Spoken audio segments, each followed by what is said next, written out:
ಸವಲತ್ತುಗಳು ಕೊಡ್ತಾ ಇದ್ದಾರೆ ಜೈಲಲ್ಲಿ ಏನು ಅಂತ. ಅದೇ ಎಲ್ಲಿ ಲೋಪ ಆಗಿದೆ ಅಂತ ಅದನ್ನ ತನಿಖೆ ಮಾಡ್ಲಿಕ್ಕೆ ನಾನು ಹೇಳೋದು.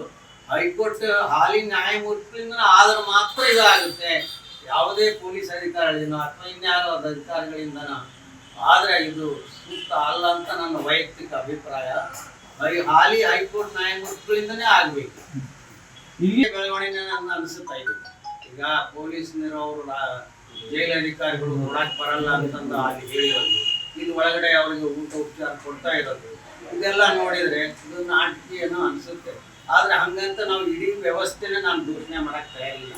ಎಲ್ಲ ಒಂದ್ ಕಡೆ ಲೋಪ ಆಗಿರ್ತೈತೆ, ಅದನ್ನ ಸರಿ ಮಾಡ್ಲಿಕ್ಕೆ ಸರ್ಕಾರ ಅದು ಕ್ರಮ ಕೈಗೊಳ್ಳುತ್ತೆ ಅಂತ ನನ್ನ ನಂಬಿಕೆ. ನೆನೆಸ್ಕೊಂಡು ಅಳ್ತೀರಿ, ಕಣ್ಣೀರಾಗ್ತೀರಿ. ಆದ್ರೆ ರಾಜಾರೋಷವಾಗಿ ದರ್ಶನ್ ಅವರು ಈ ಪ್ರಕರಣದಲ್ಲಿ ಆರೋಪಿ ಆಗಿರುವಂತವ್ರು ಆರಾಮಾಗಿ ಅಲ್ಲಿರುವಂತ ಕೈದಿಗಳ ಜೊತೆ ಫ್ರೆಂಡ್ಸ್ಗಳ ಜೊತೆಗೆ ಆರಾಮಾಗಿ ಸಿಗರೇಟ್ ಸೇರ್ತಾ ಕೂತ್ಕೊಳ್ತಾರೆ, ಟೀ ಕುಡಿದು. ಬಹಳ ನೋವಿನ ಸಂಗತಿ.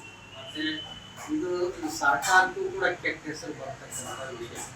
ಇದು ಪೊಲೀಸ್ ಅಧಿಕಾರಿಗಳಿಗೆ, ನ್ಯಾಯಾಂಗಕ್ಕೆ ಮತ್ತು ಏನು ಹೋಮ್ ಮಿನಿಸ್ಟರ್ ವ್ಯಾಪ್ತಿಗೆ ಬರ್ತಕ್ಕಂಥ ವಿಚಾರದಲ್ಲಿ ಇದು ಭಾಳ ಕೆಟ್ಟ ವಿಚಾರನೆ.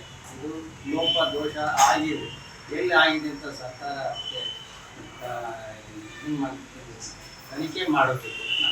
ಅಲ್ಲ, ಒಂದು ಕಡೆಗೆ ಪ್ರಕರಣ ಸಂಬಂಧಪಟ್ಟಂತೆ ಪೊಲೀಸ್ ಯಾವ ವೇಳೆಯಲ್ಲಿ ಆಗಿದೆ, ಯಾರಿಂದ ಆಗಿದೆ, ಅವ್ರು ಏನು ಒತ್ತಡ ಆಗಿದೆಯೋ ನಮ್ಗೆ ಗೊತ್ತಿಲ್ಲ.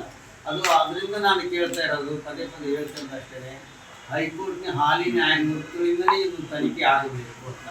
ಆದಾಗ ಮಾತ್ರ ಸತ್ಯ ಪ್ರಾಮಾಣಿಕತೆ ಹೊರಗೆ ಬರ್ತೈತೆ ವಿನ ಇಲ್ಲಾಂದ್ರೆ ಹಂಗೆ ಮುಚ್ಚುವ ಅವಕಾಶ ಇರುತ್ತೆ.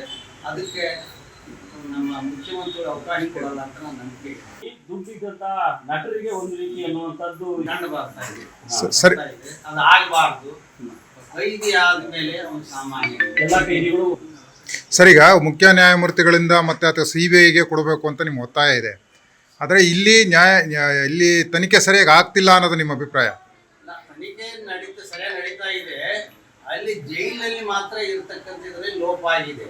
ಅದರಿಂದ ಅದಕ್ಕೆ ನಾನು ಹೇಳೋದು ಹೈಕೋರ್ಟ್ ನ್ಯಾಯಮೂರ್ತಿ ತನಿಖೆ ಆಗಬೇಕು.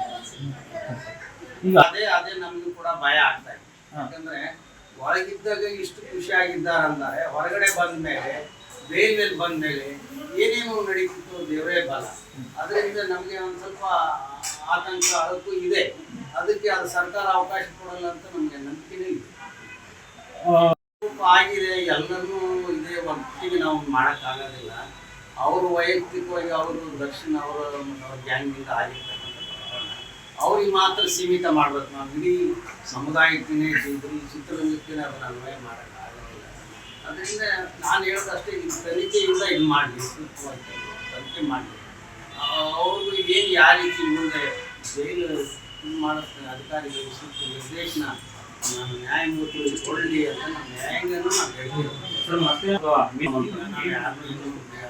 ಯಾಕೆಂದ್ರೆ ಈಗ ಕನ್ನಡದಾಗಿಂದ ನಾವೇನು ಇದು ಮಾಡಿಲ್ಲ. ಇದಕ್ಕೆ ಇನ್ನು ಮುಂದೆ ಯೋಚನೆ ಮಾಡಬೇಕಾಗುತ್ತೆ. ನಮ್ಮ ಹಿತೈಷಿಗಳಿದ್ದಾರೆ, ನಮ್ಮ ಬೇಕಾದ್ರೆ ಅವರು ಸಲಹೆ ಸೂಚನೆ ತಗೊಂಡು ಹಂಗೇನು ಮಾಡಬೇಕಂದ್ರೆ ಮಾಡ್ತೀವಿ. ಅದ್ರ ಬಗ್ಗೆ ನಾವೇನು ಚಿಂತನೆ ಮಾಡಿಲ್ಲ, ಯೋಚನೆ ಮಾಡಿಲ್ಲ. ನಮಗೆ ಅಂಥ ಪ್ರಸಂಗ ಬಂದರೆ ಯಾರು ಮಾಡಬೇಕು ಏನು ಅಂತ ಯೋಚನೆ ಮಾಡೋಕೆ ನಮ್ಮ ಹಿತೈಷಿಗಳಿದ್ದಾರೆ, ಅವರೆಲ್ಲ ಮಾಡ್ತಾರೆ, ಮಾಡ್ತಾರೆ. ನನ್ನ ವೈಯಕ್ತಿಕವಾಗಿ ನನಗೆ ಇದು ಯಾವುದು ಮಾಡೋಕ್ಕೆ ಶಕ್ತಿ ಇಲ್ಲ. ನಾವೊಬ್ಬ ಸಾಮಾನ್ಯ ನಿವೃತ್ತ ನೌಕರ, ಇದೆಲ್ಲನೂ ನಾವು ಮಾಡೋ ಪರಿಸ್ಥಿತಿ ಇಲ್ಲ. ನಮ್ಗೆ ಇಲ್ಲಿವರೆಗೂ ನಮ್ಮ ಹಿತೈಷಿಗಳು, ಬಂಧುಗಳು, ನಮ್ಮ ಸಮಾಜಕಾರಿಗಳು ಎಲ್ಲರೂ ಸಹಕಾರ ಕೊಡ್ತಾರೆ. ಆ ಸಹಕಾರದಿಂದಲೇ ನಾವೆಲ್ಲರೂ ಕೂಡ ಇಲ್ಲಿವರೆಗೂ ಭೇಟಿ ಮಾಡೋದೆಲ್ಲ ಮಾಡಿದ್ದೀವಿ. ನಮ್ಮ ಮನೆಯವರು ಎಲ್ಲರೂ ಕೂಡ, ನಮ್ಮ ಬಂಧುಗಳು ಎಲ್ಲರೂ ಕೂಡ ಆತಂಕದಲ್ಲಿ ಇದ್ದೀವಿ. ನೋಡಿದಾಗಿಂದನೂ ಕೂಡ ಎಲ್ಲರೂ ಕೂಡ ಹೊಸ ಸಮೇತ ಎಲ್ಲರೂ ಅವ್ರ ಬಂಧುಗಳು, ನಮ್ಮ ಬಂಧುಗಳು ಎಲ್ಲರೂ ಕೂಡ ಆತಂಕದಲ್ಲಿ ಇದ್ದೀವಿ. ಆದರೆ ಇದನ್ನೇ ಒಂದು ಇದು ಮಾಡ್ಕೊಂಡು ನಾವು ಇದನ್ನು ಮಾಡೋದು ಬೇಡ.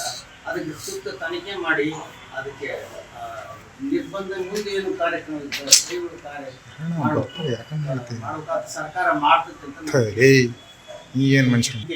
ಯಾಕಂದ್ರೆ ಇಷ್ಟು ತಾವು ಮಾಧ್ಯಮದ ಮುಖಾಂತರ ಇಡೀ ಕರ್ನಾಟಕ, ಇಡೀ ಇಂಡಿಯಾ ಮುಖಾಂತರ ಮಾಡಿದಾಗ ಯಾವ ಸರ್ಕಾರನೂ ಸುಮ್ಮನೆ ಇರೋದಿಲ್ಲ ಅಂತ ಅನಿಸುತ್ತೆ ನನಗೆ.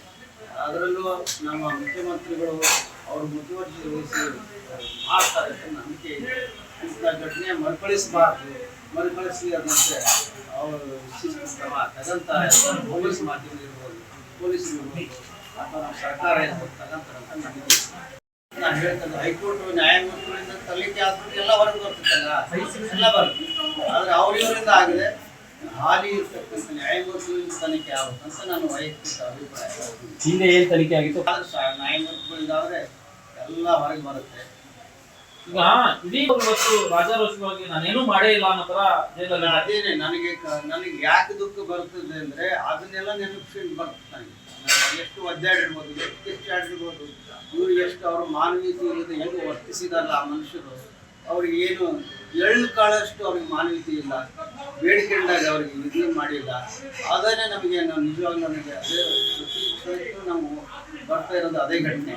ಅದರಿಂದ ನಾನು ಕೇಳ್ಕೊಳ್ತಿರೋದು ಇಷ್ಟೇ, ಪೊಲೀಸ್ ಮಾಧ್ಯಮದವರು ಪೊಲೀಸ್ನವರು ಇದಕ್ಕೆ ಯಾವುದೇ ರೀತಿ ಮುಂದೆ ಅವಕಾಶ ಕೊಡೋದಿಲ್ಲ ಅಂತ ನನ್ನ ನಂಬಿಕೆ ಇದೆ. ನ್ಯಾಯಾಂಗದ ಬಗ್ಗೆ ಕೂಡ ನಂಬಿಕೆ ಇದೆ. ನಮ್ಮ ಸರ್ಕಾರಿ ವಕೀಲರುಗಳನ್ನ ಅವ್ರು ಮಾಡ್ತಿದ್ದಾರೆ, ಅವರು ಕೂಡ ನಾನು ಧನ್ಯವಾದ ಹೇಳ್ತೀನಿ. ಯಾಕಂದರೆ ನೀವು ಹೇಳಕ್ಕೆ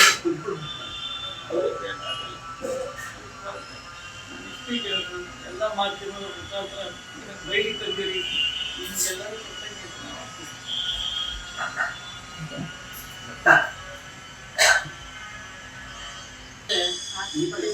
ಘಟನೆ ನಡೆದ ಬಗ್ಗೆ ಮಾಡಿದ್ವಿ. ಪತ್ರಿಕೆಯಲ್ಲೂ ಬಂದಿರ್ತದೆ. ಇವತ್ತಿನ ದಿವಸದಲ್ಲಿ ಸರ್ಕಾರ ಅವರೆಲ್ಲ ನೋಡಿರ್ತಾರೆ.